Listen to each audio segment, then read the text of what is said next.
Hello good people of YouTube and welcome to my hobby channel, and this video, which should have been the second in a series of videos featuring the Forge World Thunderhawk Gunship. Now at the time of filming this video, Forge World no longer exists as a separate entity as far as the outside world is concerned.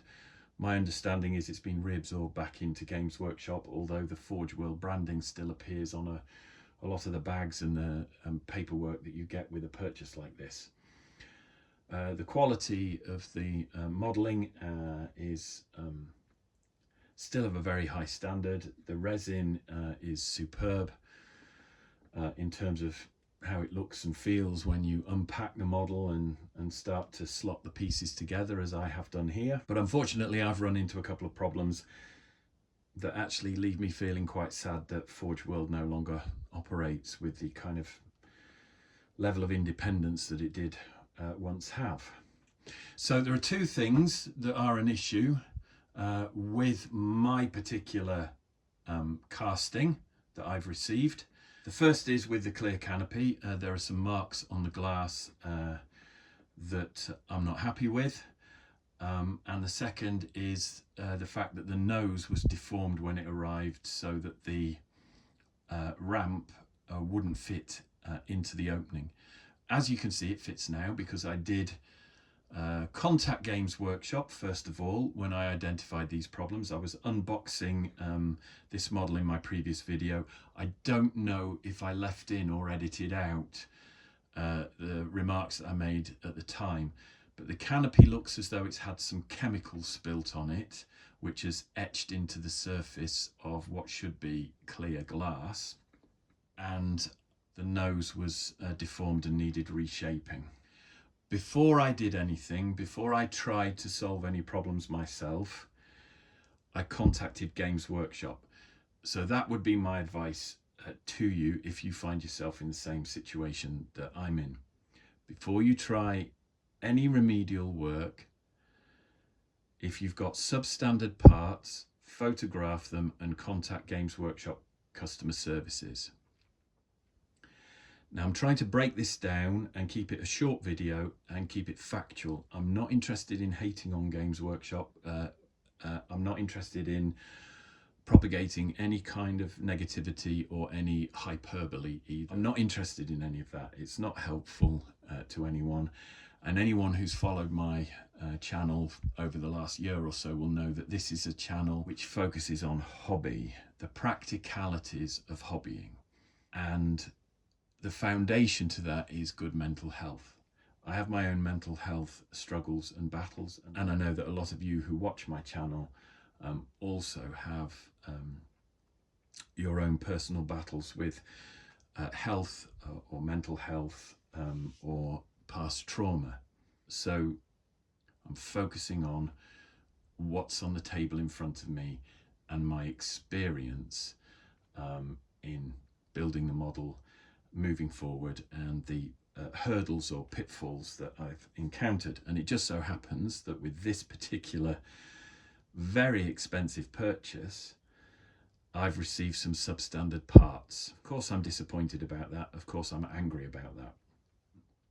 So the first thing I want to say is that I have reached out to Games Workshop, their customer care, customer service team via email so that I could send photographs. And the response has been quick, it's been polite, and for the most part it's been helpful, although I don't feel entirely happy with the experience, and I'll explain why as we go along. That's my first advice. You open it up, it's not right, contact them straight away, and that's what I've done here. And they've responded. Now, as you can see, the ramp is in place. When I unboxed the product, the ramp wouldn't fit. So after speaking to Games Workshop, deliberately not doing anything myself, I asked them for their advice. Now, I've been in the industry, well, in the hobby for 5 decades. I've been in the industry for 3 of those decades, so I know what steps you need to take if you've got like a bones plastic miniature from Reaper that's misshapen, or a resin part from a manufacturer that's misshapen. You dip it in very hot water just off the boil. So I've got a copy of my modelling and painting science fiction miniatures book here because this is something that I've obviously written about. Hopefully you can see on these pages here that I actually talk about the kind of steps that you need to take in reshaping and reforming deformed parts. So I didn't race ahead and do that with this. I spoke to Games Workshop first. They gave me the same advice as I've written in my book. So my point is, you know, I'm not a novice. Given my years of experience in the hobby, I think I qualify as an expert model maker in this definition or this sense. So I haven't bought a kit that is beyond my capabilities, is what I'm saying.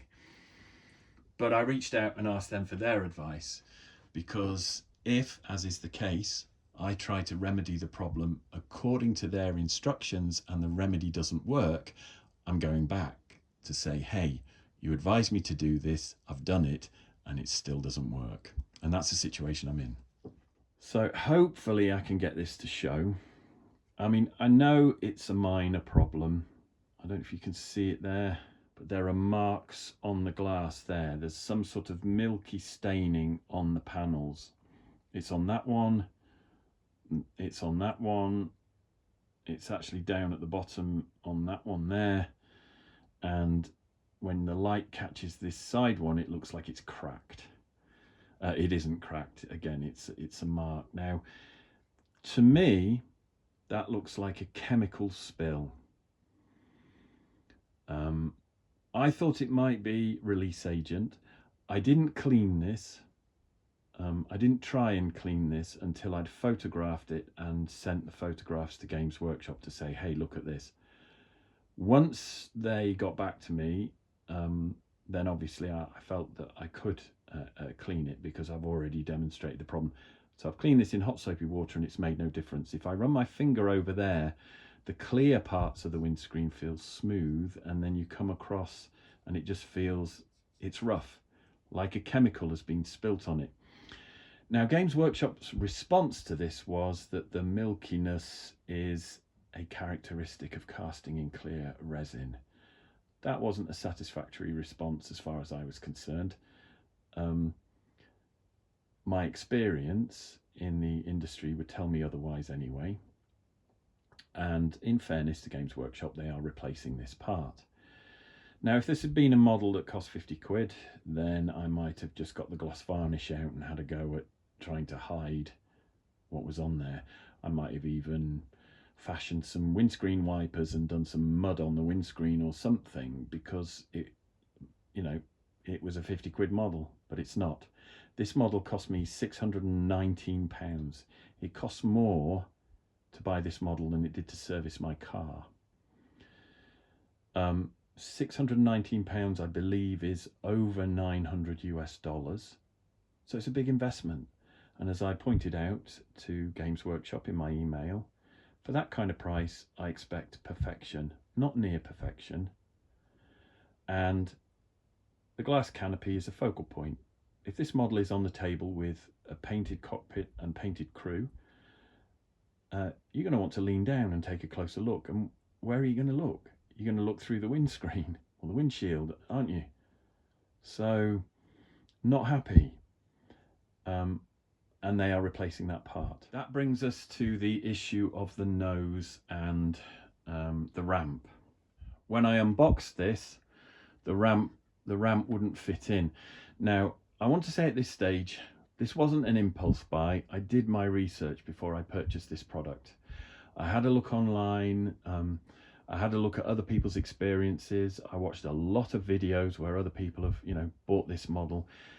And one of the complaints that was made when Forge World was still in existence was the fact that the ramp kept dropping down. So you'd have to put magnets in at the top to keep it closed. Had that been the case, I'd have been happy to magnetize this. But as you can see from my example, the ramp isn't loose. It isn't falling out. It's stuck in there. Now, in my previous video, as I said, it wouldn't fit at all. So I've immersed this in hot water as per the instructions that Games Workshop have given me, as per the method that I outline in my book. So I'm comfortable doing that. I was able to reshape it. I left it to dry with the ramp in place so that it wouldn't relax or distort. Unfortunately, the end result is still deformed. If I pop that out, you can hear how tight that is. I can see still that this is sort of bowing inwards after it's been heat treated and manipulated. So something is going on with this casting that is pulling it out of shape. And even when I slot it into place on the rest of the model, it's still not taking the ramp the way it should. This is a moving part. It's advertised as a moving part. It should function. It's also the best way that you get to view the interior, and it doesn't function. And I've looked at this long and hard, and I can see where when you try and close the ramp, it starts to catch on all the different teeth at every stage, and you're basically presented with a situation where the tolerances are all wrong. It's jammed. The rod that forms part of the hinge is jammed up at the top there. The lower part of that tooth is catching on that opening there and there. Then as you try and manipulate the ramp, it catches further up all the way along. So either that's a design flaw, or there's some shrinkage with the ramp, or the way that the nose has been cast and left to cure has produced a deformity that won't come out of the piece when you drop it into boiling water. If I bring it a bit closer, you can see how tight that is up there. You can see, you know, it's tight there. There's a gap at the top of that one. That bit there is so tight you can't even tell that it's two separate pieces. It looks like there's no join there at all.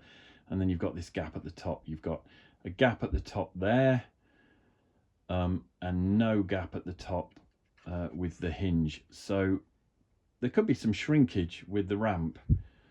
So I've asked Games Workshop to cast up another nose and another ramp.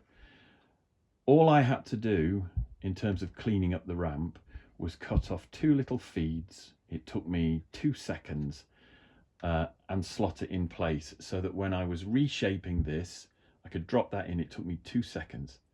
Games Workshop have refused to do that. It's too time consuming. They cannot spare the few seconds it would take to mold these up, slot them together like that, and send it in the post in a manner that would preserve the shape of the parts as soon as they've been cast. So I didn't think I was asking for too much for them to supply me those two pieces. They have said that they will cast me a new nose. So that piece is being raised as a separate order, free of charge, and being sent to me. They have not said that they will cast me another ramp as well, just in case there's shrinkage there. I'm pushing back on that, but that's the reason why I'm unhappy while I'm making this video. The tolerances here are so tight that if I were to paint this and try and get it to work, every time that ramp is used or moved, you're going to start scratching paint off the model. I won't be progressing any further with my Forge World Thunderhawk build and paint. The next thing that I wanted to do was paint the cockpit. Lots of detail on there, very lovely, and I want every inch of this model to look its best, to be, you know, like a showpiece model. But I can't paint anything, I can't touch anything, I can't manipulate anything until they have put right the bits that don't work. So yes, the customer service is polite, they're helpful, They seem a little bit reluctant to replace parts. They're happy to take a return, but it's a return at my own expense. I mean, it would cost me best part of 30 quid, if not more, to send this back to Games Workshop for a full refund. And there's no mention of any kind of compensation if I choose to do that, for my time, for the inconvenience, for the expense. That's disappointing. So the other thing that I did, because obviously I was wanting to paint my gunship in generic colours that would work with any Space Marine chapter, and I think I've come up with two paint schemes that will work. But of course it's a big expensive model and it's a big commitment to splash the paint on and not be 100% confident that the paint scheme you've chosen is going to look good. So you'll see in the background I've got two Thunderhawk gunships at the smaller scale of the Legions Imperialis. I've built one already. Whilst this project is on pause, I'm going to unbox and build this example of the Thunderhawk gunship at the Legions Imperialis scale. Again, it's a lovely model. The Forge World model is a lovely model, but I'm stuck with these problems, and a response that was less enthusiastic from Games Workshop than I had hoped it would be. So I built one. I'm going to paint this in one of my chosen paint schemes. It's a smaller, cheaper way of testing out that paint scheme. I'll build the other one and paint that in the other paint scheme. There's an opportunity there for me to do some YouTube videos and maybe some kind of poll, or where you vote in the comments to see which you prefer. But I'm not going to reveal any more until the video goes up. But I'll be building two Imperialis Thunderhawk gunships at this scale, painting them both, and then asking you guys what you think. Both paint schemes will be generic, in the hope that I can use them with any Space Marine chapter. Normally, I would say I hope you've enjoyed this video. I don't really feel that that's relevant or appropriate now. Yes, I've hit a road bump. Yes, I'm giving Games Workshop an opportunity to put it right. Ultimately, I don't want to have to take the model back for a full refund. That's not the outcome that I'm looking for. Like I said, I don't really feel like I can say I hope you've enjoyed this video, but I do hope you found it useful. If any of you have had similar problems and they've been resolved successfully, please let me know. There's clearly either a design issue or a production issue with the canopy and the nose that has still left me feeling disappointed as I try to get the remedy sorted. Okay, thanks for sticking with me this long. Take care of yourselves, and I'll see you in the next one.